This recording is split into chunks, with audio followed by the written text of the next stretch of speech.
Kristen. Silakan Bang, Abang mungkin mau berdiskusi dengan saya yang Islam atau sama Pak Dehe nih? Sama Pak Dehe. Baik, silakan kalau gitu, Bapak silakan Pendeta. tanya jawab. Sama Bapak Pendeta. Iya, baik. Silakan Bang.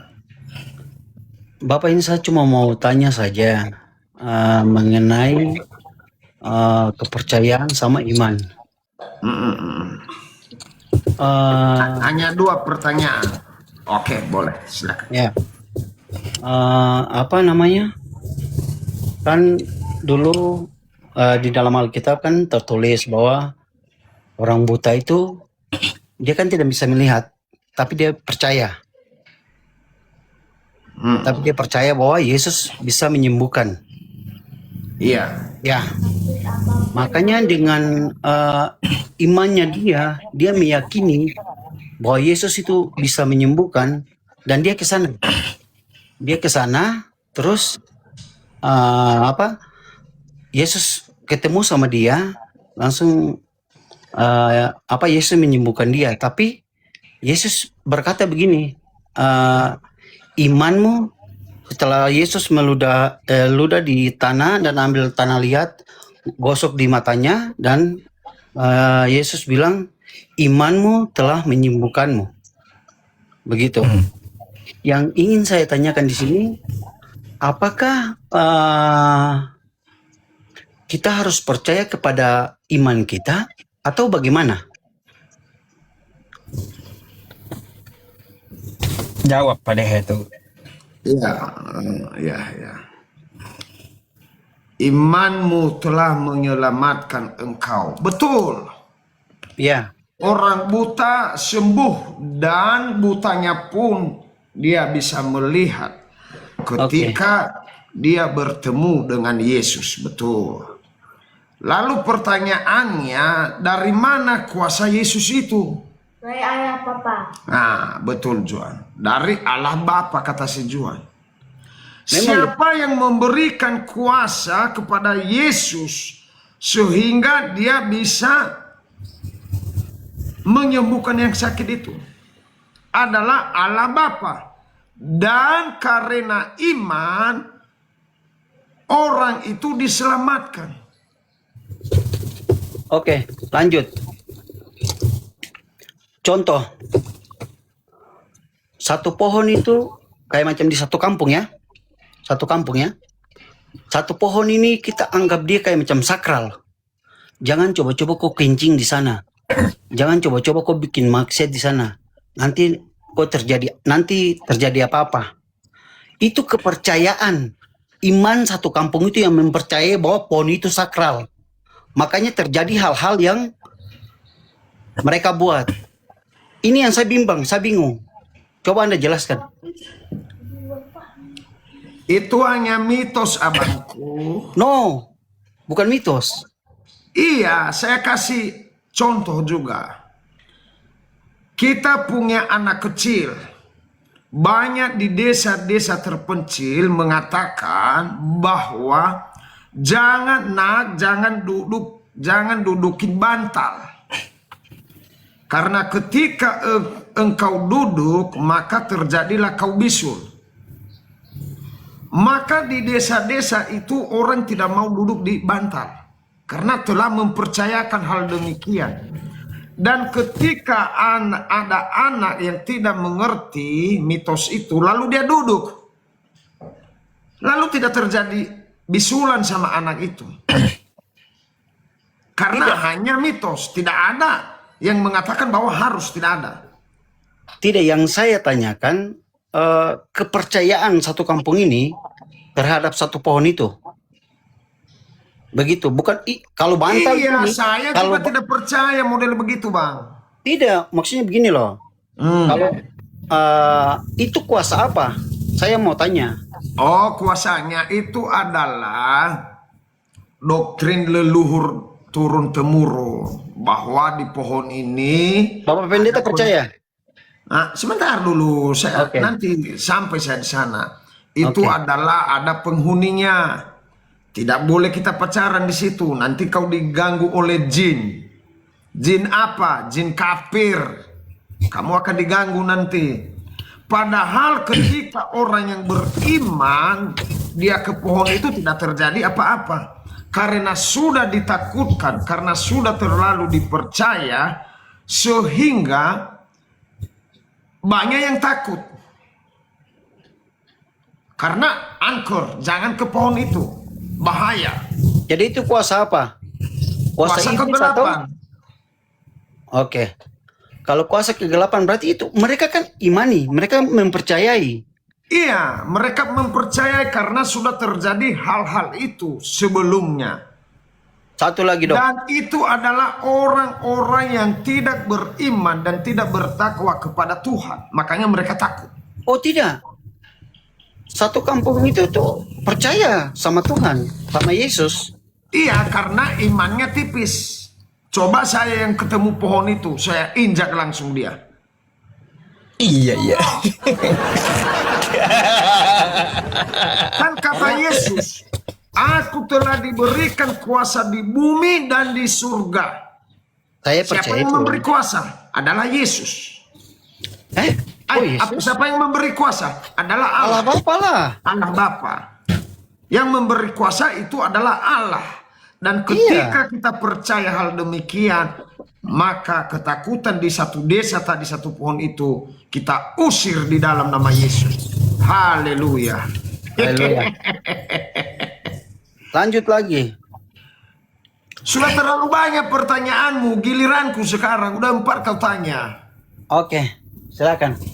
Saya ini bukan apa tapi jarang ke gereja, tapi Ya, saya nggak memang apa-apa, karena Yesus tidak mengatakan pergilah ke gereja. Gereja itu hanya gedung, tempat perkumpulan, tempat pengambilan persembahan, tempat pengambilan kolektor. Lalu pengurus-pengurus gerejanya nanti menggunakan persembahan kita untuk mereka makan nasi bungkus.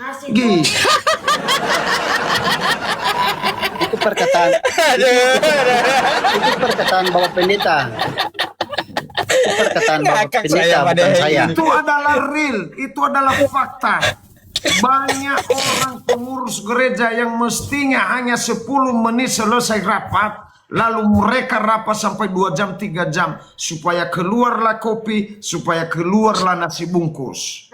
Itu dosanya mereka, Bapak Pendeta. Betul. Kita tidak boleh Dosanya menghakimi orang. Dosanya mereka, tetapi kita sebagai orang yang beriman wajib menegur dan memberitahu dan mengingatkan supaya tidak terjadi hal-hal itu, abangku. Kenapa Bapak Pendeta tidak tegur mereka? Ayo, Bapak kan seorang pendeta. Saya suka tegur.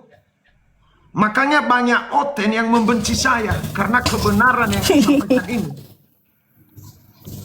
Pak Pendeta begini, jangan menghakimi biar tidak dihakimi, itu aja. Saya tidak menghakimi nih bosku, tetapi mengingatkan. Ya, memang betul. Casting Mengingatkan. Saya itu tidak kan menghakimi. bukan Bapak Pendeta, tapi dosa kan dosa mereka. Betul. Iya kan? Ya. Ya, oke. Lanjut Oke, Bapak Pendeta. kita lanjut. Oke. Ya, ada satu pertanyaan saya atau 2 buat abang. Oke. Di sana menceritakan mengenai Yesus. Lalu Yesus telah berbincang-bincang kepada murid-muridnya. Lalu terangkatlah dia ke surga. Itu kata Markus si penulis, temannya si Paulus. Setelah berbincang-bincang Yesus, dia terangkat ke surga. Lalu di sana dikatakan dia duduk di sebelah kanan Allah Bapa di sorga. Ya, betul. Ya, Betul? betul. Amin, amin. Luar biasa. Anda adalah pengikut Yesus yang baik. Pertanyaan saya adalah siapa bersama Yesus naik ke surga? Sehingga penulis itu dia mengetahui bahwa Yesus itu sedang duduk di sebelah kanan Allah. Dan pertanyaan kedua adalah seperti apa wujud Allah Bapa itu? Sehingga penulis mengatakan Yesus naik ke surga dan duduk di sebelah kanan Allah. Seperti apakah wujud Allah itu? Sehingga penulis menulis dia bahwa sudah melihat Yesus. Saya tidak percaya dengan Stefanus atau yang dikatakan di Kisah Para Rasul. Ya, ada dikatakan di sana yang melihat Yesus itu adalah Stefanus atau siapa. Tetapi Stefanus belum berangkat ke surga bersama Yesus. Pertanyaan saya tadi adalah siapa orang bersama Yesus naik ke surga? Itu pertama. Ya. Kedua, siapa orang yang berkenalan kepada Allah Bapa itu, sehingga dia tahu bahwa yang duduk di sebelah kanan, di sebelah kiri, ya kan Yesus di sebelah kanan, di sebelah kiri Yesus itu adalah Allah Bapa. Silakan Bang. Di situ kan Yesus sudah berfirman bahwa dia akan naik terangkat ke surga. Dia kan duduk di sebelah kanan Allah Bapa. Iya, saya ambil tadi pertanyaan saya ini adalah Markus 16:19. Markus 16:19. Saya tidak pegang HP 2, Bapak Pendeta. Iya, saya bertanya sesuai data abangku supaya tidak mengatakan para pendeta berbohong. Sesuai data. Markus berapa Pak Dehe? Markus 16:19 Pak Ustadz.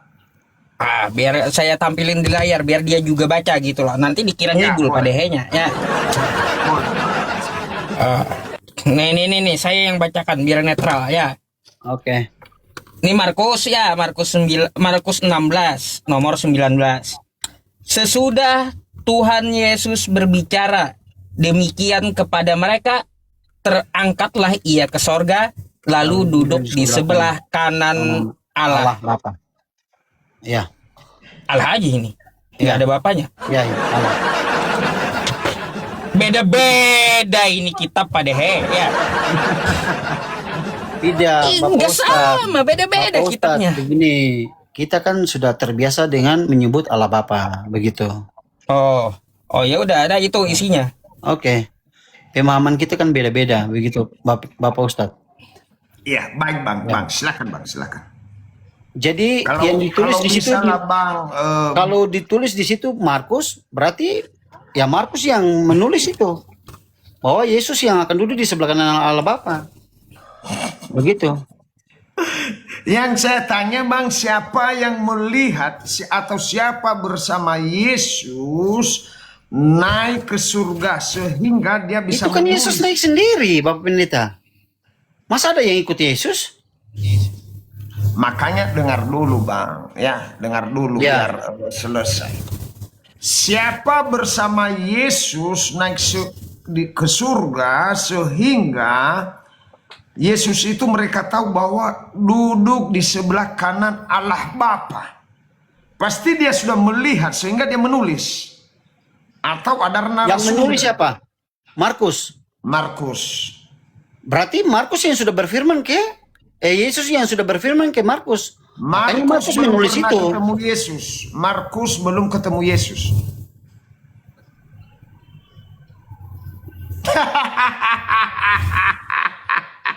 Mungkin Markus pakai teropong kali gitu Pak Dehe. Tapi puluhan Tidak, tahun Bapak Ustadz. Pak. Kan Puluhan dalam tahun. firman Tuhan kan tertulis begitu. Jadi kita meyakini itu. Oh, hanya meyakini, tapi tidak Iya. ada fakta. Kalau debat sampai di situ ya minta maaf, saya punya skill belum sampai di situ. Oke, Begitu, oke. Pak Baik, Pendeta. kawan, baik. Nggak apa-apa. Terus nggak yang apa-apa. Bapak Pendeta bilang wujud Ya, apa tadi? seperti apa wujud Allah Bapa itu sehingga penulis mengatakan dia duduk di sebelah kanan Allah. Oke, saya jawab Pendeta. Tuhan menciptakan manusia segambar dan serupa dengan Allah. Ya, Jadi sudah betul. jelas. Itu sudah jelas. Bapak Pendeta tidak perlu tanya itu lagi. Bahwa wajah Allah seperti apa, ya itu sudah kita ini. Berarti hanya tafsiran ya, hanya tafsiran saja. Sekarang saya tanya Bapak Pendeta, Bapak Pendeta sudah lihat Allah? Ayo. Tidak, belum ketemu. Nah, terus Bapak Pendeta coba buka lagi dalam kitabnya, baca baik. Allah Bapa bilang apa? Saya menciptakan manusia segambar dan serupa dengan saya. Jelas, itu sudah jelas. Jadi Bapak Pendeta mau tanya apa lagi? Pertanyaan saya tadi, siapa yang melihat itu? Sehingga penulis mengatakan duduk di sebelah kanan Allah. Sebelum Yesus naik, ya pasti Yesus sudah berbicara sama murid-muridnya bahwa saya akan duduk di sebelah kanan Allah Bapa. Begitu. Itu mengenai kepercayaan saya. Seperti Ya, gitu. artinya Bang, itu adalah hanya tafsiran saja. Karena tidak ada seorang pun yang ketemu Allah Bapa. Saya Benar. sudah baca semua Alkitab ini. Benar. Saya setuju dengan Bapak Pendeta. Oke, siap. Udahlah, selesai pertanyaan saya. Saya nggak bertanya lagi karena sudah benar. Berarti artinya Yesus Iya, adalah... karena kita umat manusia, Pak Ustadz, Bapak Pendeta sudah pernah lihat Allah? Belum kan? Belum. Saya juga belum. Jadi wajar. Kalau saya balikan itu lagi ke Bapak Pendeta. Karena ya kita sebagai manusia kan diciptakan segambar dan serupa dengan Allah. Itu sudah jelas. Dan saya mempercayai Yesus karena di akhir zaman bukan orang lain yang datang. Bapak Pendeta. Pak Dehe, saya mau bertanya sama dia kalau gitu ya. Karena Oke. sama Pak Dehe kan udah selesai gitu. Sudah selesai, Oke, Pak Pak Ustadz. Ustadz. Selesai. Karena dia mengatakan tadi ada Allah selain Yesus, sudah selesai. Jadi silakan Pak Ustadz. Nah, itu masalah konsep. Tolong dipahami nanti gitu. Nah, Oke. yang saya mau tanyakan sama Bang Nail, kan tadi ngakunya Kristen. Iya. Saya pasti bertanya nih setiap sama kawan Kristen yang naik, di mana Yesus menyuruh jadi Kristen gitu loh. Yesus Ketawa Pak Dehe ngakak. Iya, di mana? Di mana Yesus menyuruh jadilah kamu Kristen, kata Yesus? Di mana itu ayatnya? Ada nggak? itu kan jadi ajaran Yesus itu kan masuk dalam agama Kristen. Ajaran Bapa kan masuk dalam umat Muslim. Jadi beda kan? Gini, masalahnya gini Bang Nail. Iya. Ya, Yesus itu dia tidak kenal Kristen dan tidak mengajarkan Kristen. Betul. Dia orang Yahudi. Lalu betul. kenapa Anda jadi Kristen? Hah? Karena saya percaya Yesus. Yesus aja ya tidak menyuruh sekarang Anda saya tanya jadi Bapak Kristen. Ustadz. Sekarang saya tanya Bapak Ustadz. Kenapa Bapak Ustadz percaya Muhammad? Ayo. Karena ada, dalilnya ada. Apa? Hati Muhammad orang apa? hati yang Rasul ada. Kenapa Bapak Ustadz minta maaf? Ini saya tabrak ya. Kenapa Bapak Muhammad Bapak Ustadz percaya Muhammad? Sedangkan nanti yang akan datang tenang.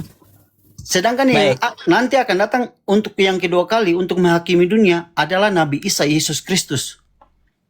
Kenapa tidak percaya Yesus Kristus? Kenapa percaya Muhammad? Ayo. Baik.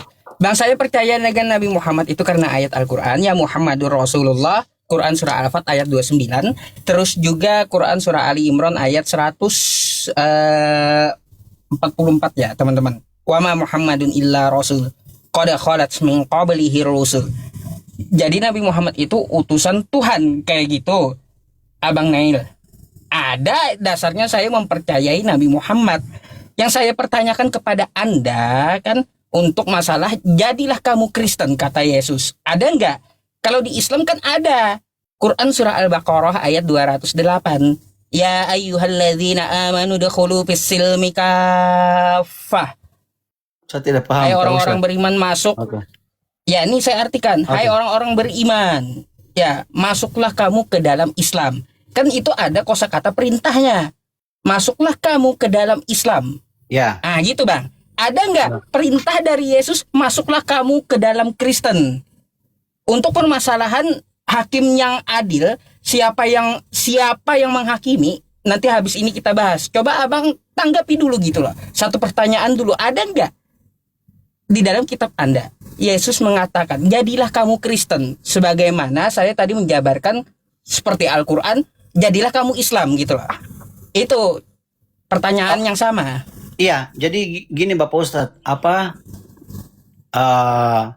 Yesus mengajarkan, entah itu dulu kepercayaannya mereka dibilang nama apa kan kita tidak tahu, begitu. Tapi saya cuma percaya untuk Yesus, begitu. Karena sesuai dengan ajaran-ajarannya. Jadi sekarang gini, kalau macam memang agama Muslim itu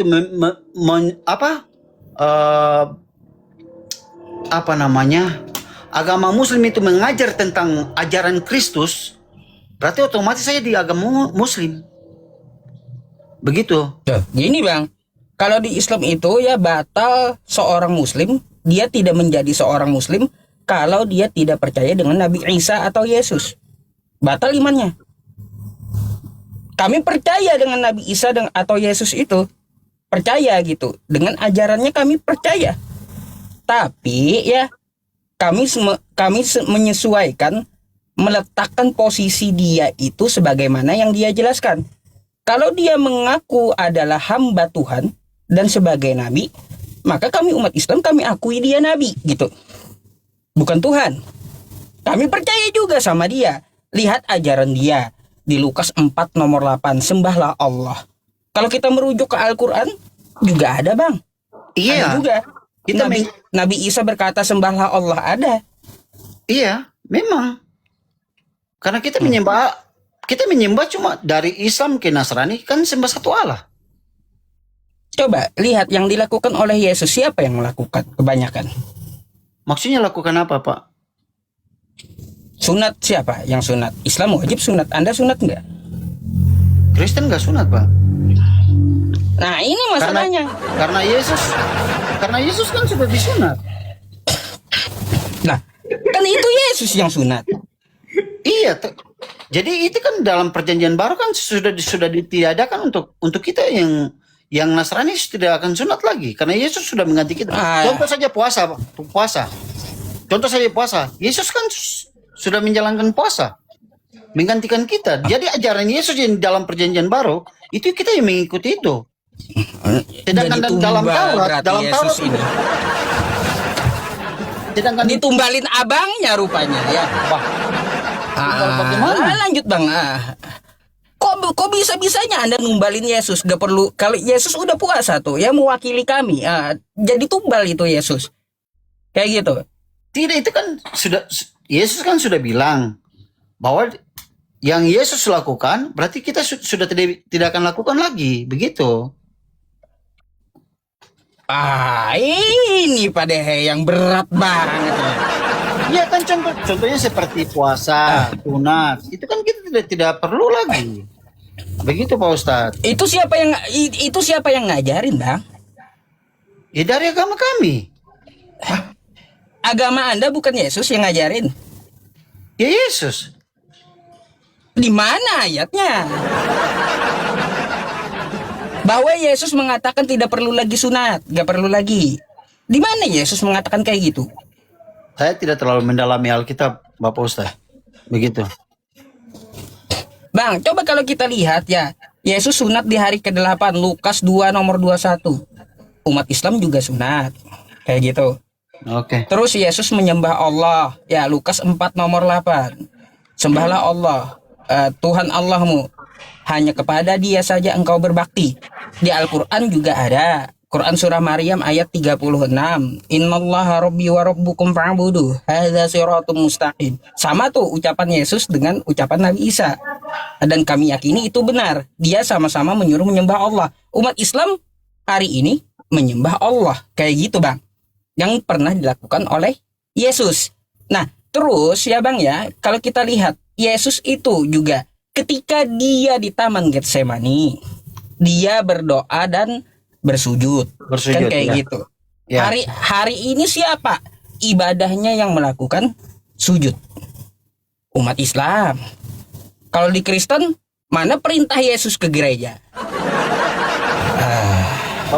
Bapak Ustadz, di kita punya gereja juga ada bersujud, Pak Ustadz. Kita sujud baru berdoa sambil begini. Sama seperti Yesus sujud. Sujudnya kayak gimana? Lutut ditaruh, tangan di atas. Itu berlutut namanya, Bang, bukan bersujud. Itu namanya berlutut, bukan bersujud. Iya. Kan Nih. Nih, saya bukakan KBBI aja udah, Bang, ini ya. Nih, Bang, yang namanya sujud, nih. Coba kita lihat. Yang namanya sujud adalah berlutut serta meletakkan dahi ke lantai, biasanya saat sholat sambil membaca tasbih. Dahi ke lantai, bukan genggam tangan, Bang. Tuh, dahi ke lantai menurut bahasa Indonesia.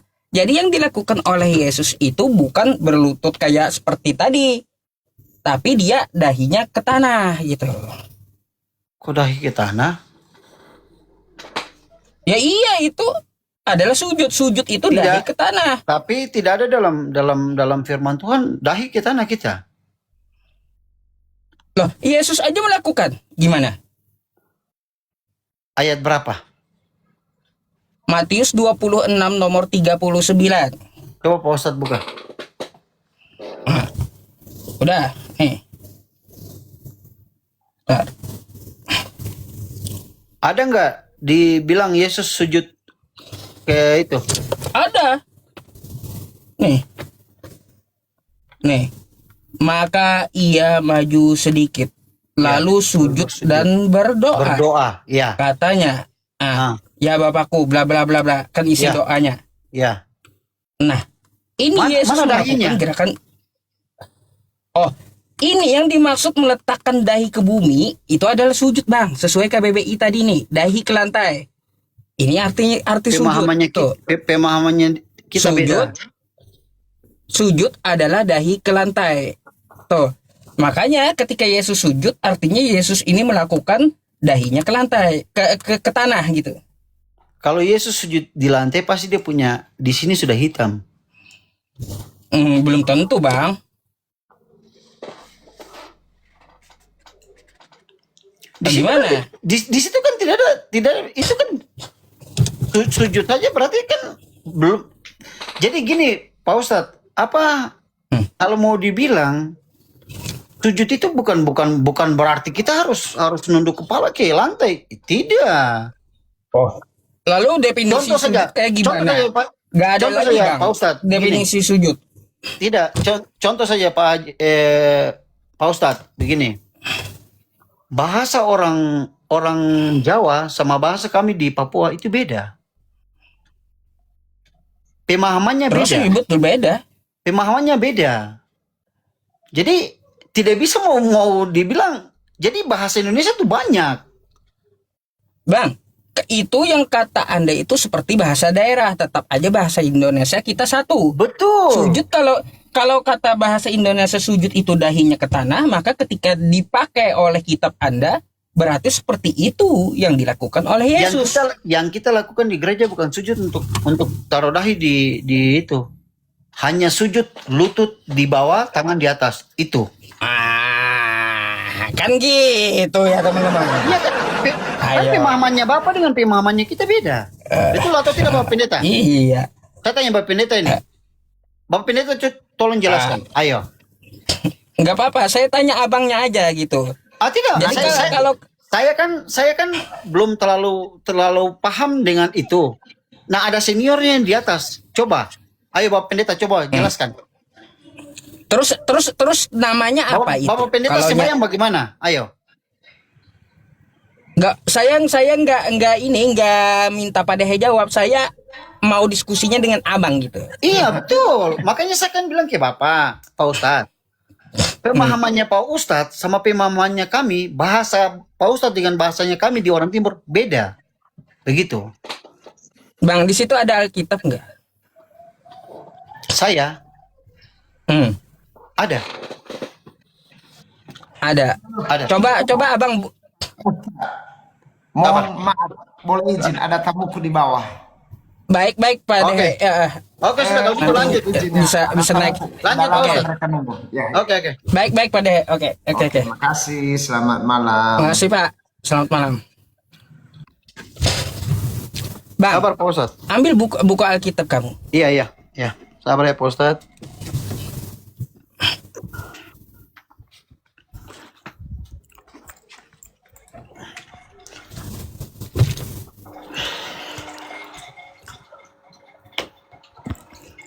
Semua sama artinya sujud. Ya iya. Coba buka. Iya, Saya mau tanyakan sesuatu. boleh Pak Ustadz. Nehemia 8. Coba dibuka.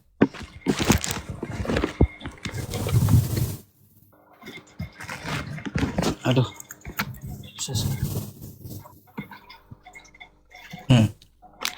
Nehemia 8 nomor 6.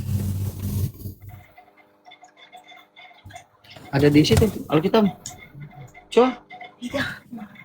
Yang satunya? Tidak, ini tulisannya kecil jadi.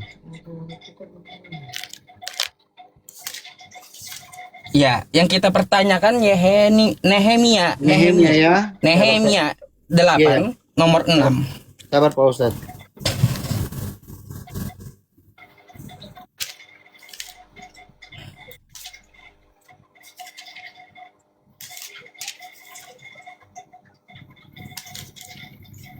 Nehemia 8 Nomor 6. nomor 6. Sabar Pak Ustadz. Tolong saya cari bacain. yang agak terang. Saya mata juga sudah agak ini jadi. Baik Pak Ustadz, sabar ya. Esra membuka kitab itu di depan mata seluruh umat karena ia berdiri lebih tinggi dari semua orang itu. Baik, lanjut. Ketika ia membukanya, semua orang berdiri. Ayat 6 Lanjut. kan?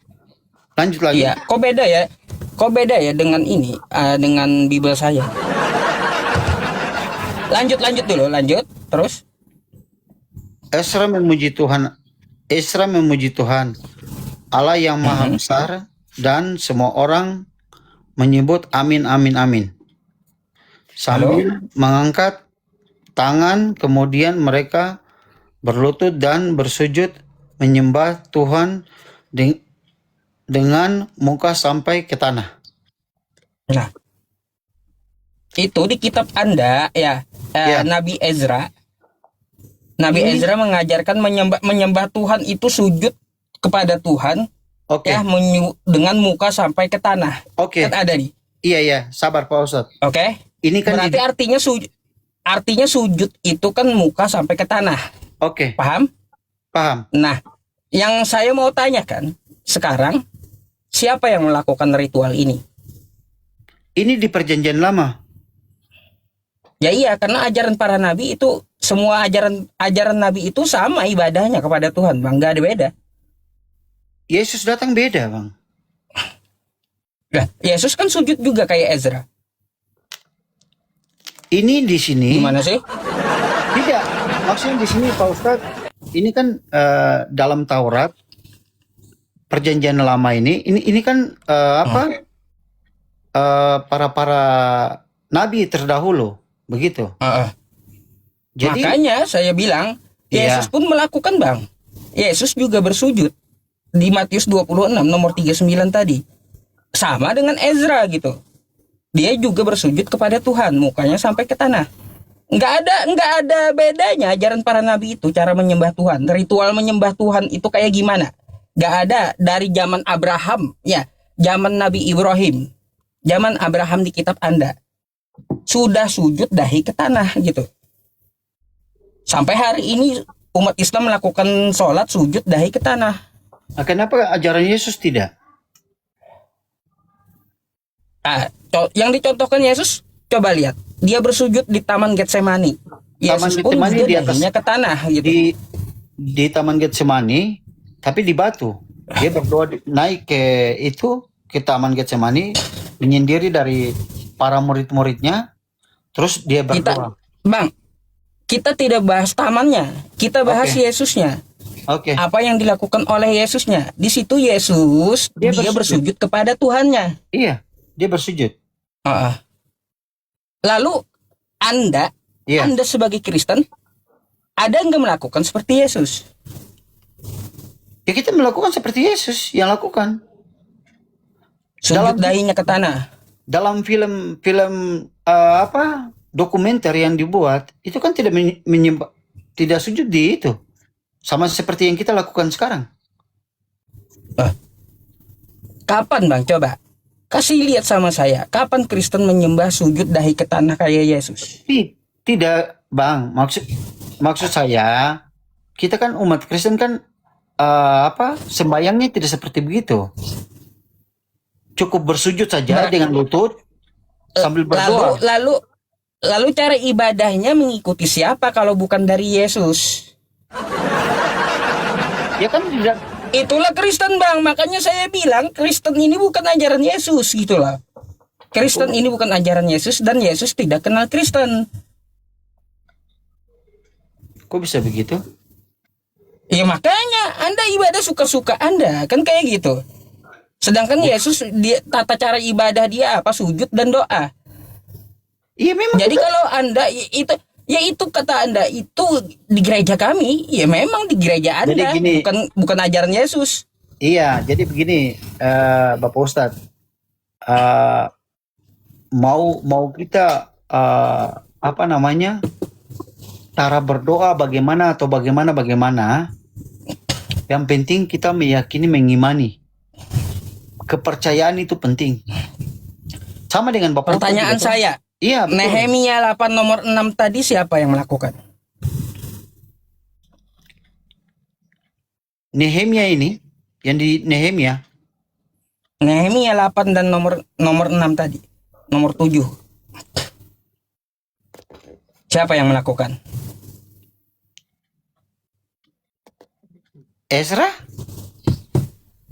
Coba kita baca lagi, Bang. Ya. Ezra Hari ini siapa yang melakukan hal ini? Nih. Lalu Ezra memuji Tuhan. Ya. Allah yang Maha Besar. Dan semua orang menyambut dengan amin, amin. Sambil mengangkat tangan. Ya. Kemudian mereka berlutut dan sujud menyembah kepada Tuhan dengan muka sampai ke tanah. Ini siapa yang melakukan hari ini? Umat Muslim.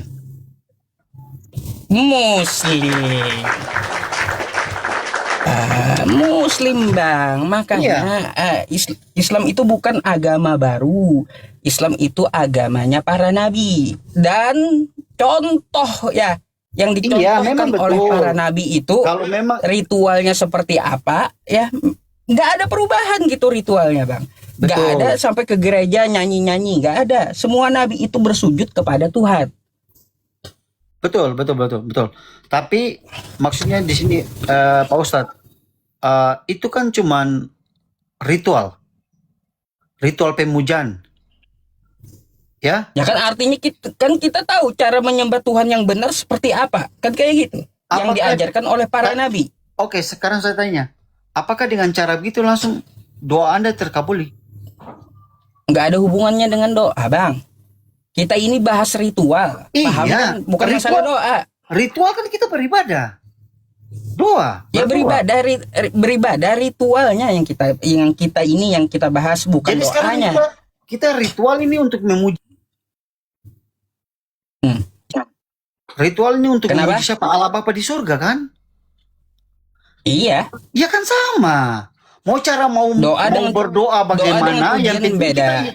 Jadi gini Pak Ustadz, mau cara kita berdoa bagaimana itu yang penting iman kita untuk percaya untuk Allah Bapa di surga. Begitu. Gini, saya tahu Bang, ya tata cara ibadah nggak ada di Kristen. Memang saya tahu gitu. Betul, memang betul. Tahu. Kalau macam di dalam kitab Taurat atau perjanjian lama memang harus diwajibkan seperti itu. Jadi gini Bang, bedakan ibadah dengan doa gitu. Ya, betul. Terus Kalau ritual itu kan ada pergerakan dari tubuh kita. jadi saya mau tanya lagi ini Pak Ustadz. Kalau begitu, kalau yang kayak macam menyembah patung sampai angkat-angkat tangan atau apa begitu, itu bagaimana lagi ritualnya? Itu menyembah siapa? Itu kan penyembah patung. Berarti itu Kalau mereka percaya. Itu mereka percaya siapa Pak Ustadz? Terserah mereka mau menyembah patung, ritualnya kayak gimana. Cuma kita manusia ini Ya, sudah disampaikan oleh Tuhan ya, Betul, bagaimana cara menyembahnya ya benar. melalui contoh rasul-rasul yang diutusnya. Semua Betul. para rasul atau para nabi, Abraham sujud Bang. Terus Betul. juga Musa sujud. Terus Betul. Ezra sujud. Daud juga sujud. Ya. Salomo pun juga sujud. Yesus juga sujud. Umat Islam juga sujud. Iya, Nggak ada berubah ajaran Tuhan itu nggak ada perubahan. Islam ini bukan agama baru Bang, hanya menyempurnakan syariatnya. betul. Jadi apabila ritualnya itu keluar dari contoh para nabi, maka udah sesat dah pasti. Jadi gini Pak Ustadz. Saya tidak tahu di Israel itu mereka punya cara beribadah bagaimana. Karena kita Pak Ustadz berpatokan dengan Arab. Ya kan? Kita berpatokan dengan Israel. Ya kan? Jadi saya tidak tahu cara ibadahnya mereka seperti apa. Begitu. Baik. Tapi kalau macam cara ibadah mereka seperti yang sekarang kita lakukan, berarti sah saja. Seperti begitu. Ya, seharusnya Anda memikirkan, kok kenapa umat Islam yang melakukan seperti para nabi? Iya, Nah, gitu ini kan- seharusnya. Jadi ini kita punya kitab kan ada dua. Taurat, Enggak, bukan masalah Taurat bukan masalah sama perjanjian. Taurat Bang, sama bukan masalah kitabnya, tapi Iya, ritual cara cara menyembah Tuhan. iya benar. Saya paham apa yang Pak Ustadz sampaikan. Saya paham. Begitu. Jadi begitu Pak Ustadz. Oke. Iya. Saya nggak pakai soundcard lagi teman-temannya, karena baterai saya habis nih. Jadi intinya mau kita mau memuja siapa yang penting saya juga memuja kepada Allah Bapa di sorga. Begitu. Dengan perantaraan Yesus Kristus. Sama seperti Bapa. Bapa kan percaya kepada Allah Bapa di sorga melalui perantaraan Muhammad. Ya udah Bang, Betul, kalau Bang. kau percaya dengan Yesus maka ikuti seperti Yesus sujud gitu, dahinya ke tanah. Tapi kita kan di sini kan tidak ada begitu. Nah, berarti ajaran Anda bukan dari Yesus. Udah ketahuan di situ udah ketahuan poinnya. Tidak, di dalam perjanjian Kita nggak ada seperti itu kata Jadi Anda. di dalam perjanjian baru itu kita mengikuti ajaran Yesus. Sudah tidak bersujud lagi. Maksudnya Nah, inilah Bang. tidak bersujud untuk dahi. Begitu. Makanya melenceng. tadi kan saya akan bilang ke Pak Ustadz, kalau di Israel itu mereka punya cara tata ibadahnya bagaimana, ya kita mengikuti mereka yang di sana. Kita kan di sini cuman mengikuti tata ibadah dari sana. Begitu. Oke gitu. Jadi Oke Bang. kalau macam menurut Itulah saya, kesimpulan Anda. menurut keyakinan saya, menurut kepercayaan saya, mau cara menyembah yang bagaimana, intinya satu aja, iman kita percaya kepada Allah Bapa di sorga. Setuju? Oke. Oke Pak Ustadz. Terima kasih Pak Ustadz sudah Sama ya. berbagi ilmu. Kita ini ya Bang, boleh saya gantikan dengan kawan Kristen yang antri gitu ya. Oke Pak Ustadz. Minta maaf lagi teman-teman yang lain. Saya minta maaf. Saya pengen membuka wawasan saya saja dan bertukar pikiran dengan Pak Ustadz. Pak Ustadz terima kasih banyak. Shalom. Sama-sama. Selamat malam. Selamat malam. Siap.